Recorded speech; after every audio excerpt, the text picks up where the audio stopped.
Welcome back to your little nugget of God's Word and advice that I hope will be helpful as you walk through this day.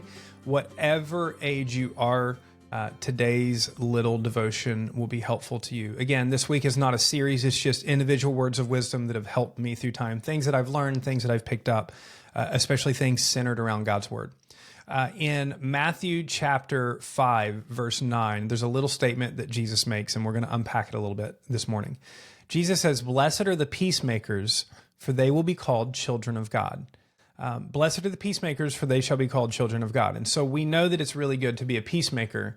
And sometimes what I have seen and what I have found and what I've experienced is that there's a difference between being a peacemaker and a peacekeeper.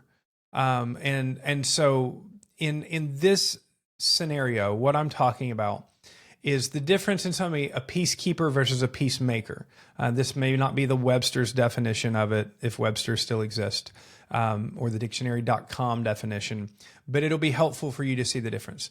A peacekeeper is characterized as somebody who is so intent on not rocking the boat, on not accepting things, that they'll kind of sweep issues underneath the rug so that there's no conflict. Well, I just want to keep the peace. I just want to keep the peace.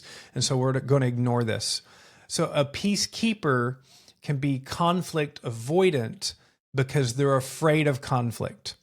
And because they're conflict avoidant, if we're a peacekeeper, instead of getting to the root of the issue, instead of having healthy conversation, instead of getting the stuff out in the open so that we can get past it, we just keep piling it under the rug.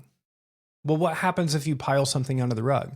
There starts to be a lump in the rug, and at some point, we're going to trip and fall over that lump in the rug. In the same way, at some point, if you're a perpetual peacekeeper and you're conflict avoidant, you're going to have conflict. You're going to have worse conflict because of your avoidance than otherwise. I think this happens, I see this in marriages sometimes, where because they are unwilling to talk about an issue, or sometimes because they're unwilling to bring in a counselor with them, a biblical counselor, or even just a godly couple for advice, they keep shoving it under the rug until there's a mountain under that rug, and then they pretend or they feel like the marriage is unresolvable. That's a peacekeeper. A peacemaker, as a contrast, would be somebody who is willing to step into the conflict, who is willing to step into the hardship, who's willing to expose the issue that needs to be exposed so that there can be true peace. Okay? Sweeping things under the rug, like we're keeping the peace, but we don't really have peace. We have conflict inside us. There's conflict inside of somebody else. A peacemaker on the front end will often be resented, will have some kind of anger and emotion happen to them. But in the long term, they're able to bring peace. They're able to bring true resolution. And I think in some senses, this is why Jesus says, "Blessed are the peacemakers, for they will be called children of God." Because in reality, if you step into a hard situation and you seek to provide clarity and resolution and true peace, probably people aren't going to call you a son of God. They might call you a son of something else that's not very kind. But on the front end, a peacemaker ends up being in the target of conflict. But in the long term, a peacemaker brings the peace of Jesus to a situation. And so just today, as you think about what we've talked about this morning, my question is, are you more of a peacekeeper or a peacemaker? Are you somebody that shoves issues under the rug because you're afraid of conflict? And if so, my question is, how's that going for you? Are your relationships in a healthy place? Do you feel like you can truly talk about things? Do you feel safe around those people? Or are you a peacekeeper?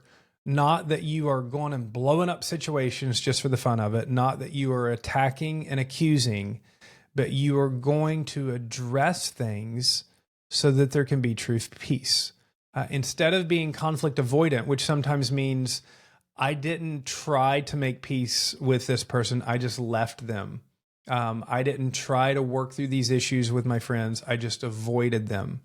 Instead of being like that, can you be a peacekeeper? Because sometimes people don't see what they're doing. I've had this in my life where if somebody hadn't said, "Jay, You're really testy. Like you're speaking unkind. My wife has to do this to me sometimes. Like, hey, you've got an edge to you when you're talking to me or around me, and it feels hurtful. And she could not say anything, but we would never get it resolved, and I would continue to be like that. But if it's addressed and I want to be like Jesus, then I want to change. And so today, analyze your life. Are you a peacekeeper that is somebody that's shoving things under the rug and they're conflict avoidant? Or are you a peacemaker where you're trying to bring the peace of Jesus into a situation? You're trying to lovingly talk about things that need to be talked about. You're willing to go through short-term discomfort in a relationship for the hope of long-term, true, Jesus-centered peace. That's the people that Jesus say are blessed and are going to be called the sons of God and the daughters of God. So, son of God, daughter of God, may you walk through this day as a peacemaker by the grace of God.